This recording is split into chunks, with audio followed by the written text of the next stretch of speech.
guys, welcome back to our YouTube channel Bhargavi Raghavu.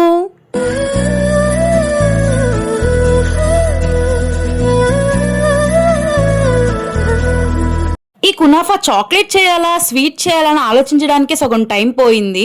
And chocolate చేయడానికి చాలా budget పెట్టాలి, ఎందుకంటే దాని బదులు ఇంకా చాక్లెటే కొనేసుకోవచ్చు. అందుకే ఆలోచిస్తున్నా స్వీట్ బెటరా చాక్లెట్ బెటరా అని. ఫైనల్లీ అయితే చాక్లెట్ చేద్దామని డిసైడ్ అయిపోయా. So let start. ఫస్ట్ అయితే డార్క్ కాంపౌండ్ అయితే తీసుకున్నాను. నేను వీటన్నిటి లింక్స్ అని డిస్క్రిప్షన్ లో ప్రొవైడ్ చేస్తాను. ఆన్లైన్ లో దొరుకుతున్నాయి, ఆఫ్లైన్ స్టోర్ లో కూడా కొన్ని దొరుకుతున్నాయి. సో ఆన్లైన్ లో కొనుక్కునే వాళ్ళందరికీ నేను డిస్క్రిప్షన్ లో అయితే లింక్ ఇస్తాను. ఫస్ట్ అయితే ఈ డార్క్ చాక్లెట్ ని చిన్న చిన్న పీసెస్ గా అయితే కట్ చేసేసుకోవాలి. ఇలా చేసుకుంటే మనం బాయిలింగ్ చేసేటప్పుడు, డబుల్ బాయిలింగ్ చేసేటప్పుడు తొందరగా కరుగుతుంది అని చెప్పి. అండ్ నేనైతే హాఫ్ కాంపౌండ్ అయితే యూజ్ చేశాను, నాకైతే సరిపోయింది. అంటే ఒక్క చాక్లెట్ చేసుకున్నాను. ఈ డబుల్ బాయిలింగ్ మెథడ్ అనేది చాలా సేపు పడుతుంది. సో నేను ఈ కన్సిస్టెన్సీ రాగానే ఆపేసాను అనమాట. మీకు ఇంకా చాక్లెటీగా కావాలి అనుకుంటే ఇంకొంచెం సేపు డబుల్ బాయిలింగ్ చేస్తే ఇంకా చాక్లెటీగా వచ్చేస్తుంది. ఇంకా చాక్లెట్ అయితే రెడీ అయిపోయింది. ఇంకా ట్రాన్స్ఫర్ చేసేయడమే. నేనైతే ఈ మౌల్ లోకి ట్రాన్స్ఫర్ చేస్తున్నాను. చాక్లెట్ మొత్తాన్ని ఈవెన్ గా నీట్ గా స్ప్రెడ్ చేసేసుకోవాలి. ఒక 10 మినిట్స్ డీప్ లో పెట్టేసుకోవాలి. అంతలోపు మనం ఈ చాక్లెట్ లో మెయిన్ ఇంగ్రీడియంట్ అయిన పిస్తానైతే పౌడర్ చేసేసుకొని పక్కన పెట్టేసుకున్నాము. నెక్స్ట్ ఇంకో మెయిన్ ఐటమ్ ఏంటంటే ఈ సన్న సేమియా. ఈ సన్న సేమియాని కూడా చిన్న చిన్నగా తీసేసుకోవాలి. నేనైతే హ్యాండ్స్ తో ఇట్లాగా చేసేసుకుంటున్నాను, సన్నగా అయిపోతాయి.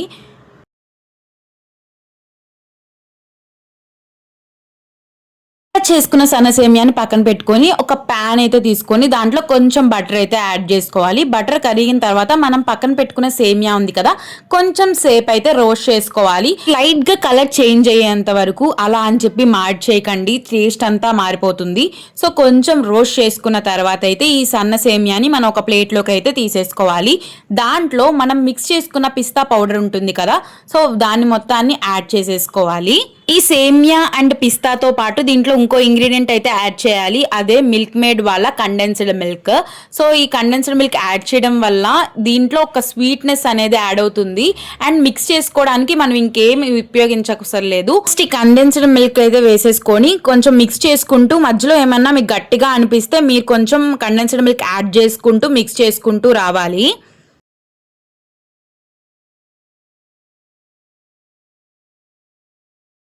నాకు ఈ కన్సిస్టెన్సీ వస్తే సరిపోతుంది అనిపించింది. ఇంకొంచెం కావాలనుకుంటే కండెన్స్డ్ మిల్క్ అయితే మీరు యాడ్ చేసేసుకోండి. నెక్స్ట్ మనం ఫ్రిడ్జ్ లో పెట్టుకున్న చాక్లెట్ మౌల్ ని తీసుకొని దాంట్లోకి అయితే ఈ పిస్తా పేస్ట్ ని అయితే నీట్ గా ఈవెన్ గా మొత్తం స్ప్రెడ్ చేసేసుకోవాలి. నేనైతే పిస్తా పేస్ట్ ని కొంచెం థిక్ గానే చేసుకున్నాను. మీకు ఇంకా కావాలనుకుంటే గనక మీరు కండెన్స్డ్ మిల్క్ యాడ్ చేసుకుంటూ మీకు కావాల్సిన కన్సిస్టెన్సీ వచ్చేంత వరకు మీరు మిల్క్ మేడ్ యాడ్ చేసుకోండి. నాకైతే ఈ టేస్ట్ సరిపోయింది, థిక్నెస్ సరిపోతుంది అని చెప్పి నేను కొంచెం గట్టిగానే థిక్ గా చేసుకున్నాను. మీకు కావాలనుకుంటే గనక మీరు యాడ్ చేసుకోండి. దీంట్లో ఎలాంటి కలర్ అయితే మిక్స్ చేయలేదు. చాలా మంది వరకు దుబాయ్ చాక్లెట్స్ లో అయితే కలర్ అనేది మిక్స్ చేశారు, గ్రీన్ కలర్. సో నేను ఎలాంటి కలర్ కానీ ఏమీ ఉపయోగించలేదు, జస్ట్ నార్మల్ గానే చేశాను.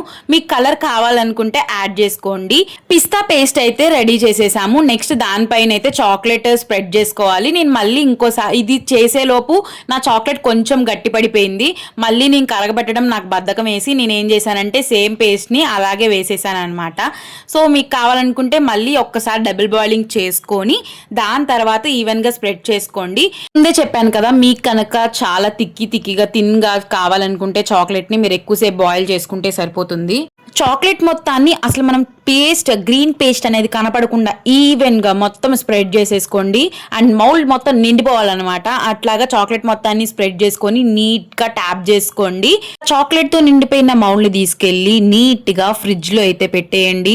ఫ్రిడ్జ్ లో పెట్టేసిన ఒక 30-20 మినిట్స్ వరకు అస్సలు ఓపెన్ చేసి చూడబాకండి. నాలాగా యాంగ్జైటీగా అయిందా లేదా అని. 25 మినిట్స్ వెయిటింగ్ తర్వాత ఆ చాక్లెట్ ని ఐఫోన్ తీస్తున్నట్టు ఫీల్ ఇచ్చేసి ఐఫోన్ పట్టుకుంటున్నట్టు వీడియోలో అయితే పోజ్ ఇచ్చేస్తున్నాను.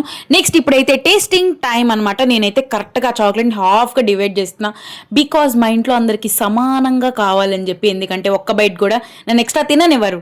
ఫస్ట్ అయితే టేస్ట్ అయితే చేసేస్తాను. ఫస్ట్ బైట్ లో నాకు చిన్న చిన్న బయట తిన్నాను అనిపించింది, అందుకే పెద్ద బయట కొరికేసాను. నెక్స్ట్ విషయానికి వచ్చేస్తే నాకైతే చాలా బాగా నచ్చింది. మధ్యలో అయితే ఆ క్రిస్పీగా తగులుతూ చాక్లెటీగా తగులుతూ చాలా బాగా అనిపించింది. నేనైతే ఇప్పుడు వరకు కష్టపడిందంట వర్త్ అనిపించింది అనమాట ఆ బయట తినంగానే. సేపు కష్టపడి చేస్తే మా ఇంట్లో వాళ్ళకి ఇస్తే 2 నిమిషాలు ఆవగొట్టేశారు, ఇంకొక బయట కూడా మిగలకుండా. అంత బాగా వచ్చింది. మీరు కనుక ఇప్పటి వరకు ట్రై చేయకపోతే ఒక్కసారి ట్రై చేసి చూడండి. నేను వాడిన ఇంగ్రీడియంట్స్ అన్నిటిని డిస్క్రిప్షన్ బాక్స్ లో లింక్ అయితే ప్రొవైడ్ చేస్తాను. ఇంకా నా ఛానల్ ఎవరైనా సబ్స్క్రైబ్ చేసుకోకపోతే ప్లీజ్ సబ్స్క్రైబ్ చేసుకోండి. అంతే వీడియో, బాయ్.